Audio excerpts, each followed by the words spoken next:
There are moments that don't just change your day, they shift your destiny. Tomorrow at 10:19, something spiritual will shake the world, not through noise, not through chaos, but through a divine interruption that only the aware will recognize. This is not about fear. This is about alignment. You're not here to panic. You're here to prepare. Oh, God doesn't move on your schedule. He moves on his own frequency.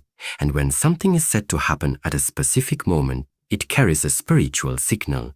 10:19 is not just a number. It is a marker, a call for those who've been drifting to return to themselves, a warning for those asleep to wake up, and an invitation for those prepared to rise. That moment is not coming someday, it's coming tomorrow, and the danger is not in the shift itself. The danger is in being distracted when it happens. Most people will go through tomorrow as usual, scrolling, complaining, chasing routine, but the aware will feel it.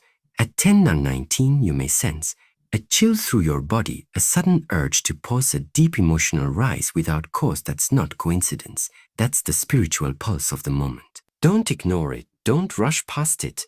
God is not just speaking, He's shaking. He's shaking. If you want to receive what's coming at 10:19, you must become still. You don't need a ceremony, you need presence. Set the intention. Be alone, breathe deeply, close your eyes, ask, what is this moment trying to show me? The answer won't come in words, it will come in awareness. This is how the soul communicates, not loudly, but clearly.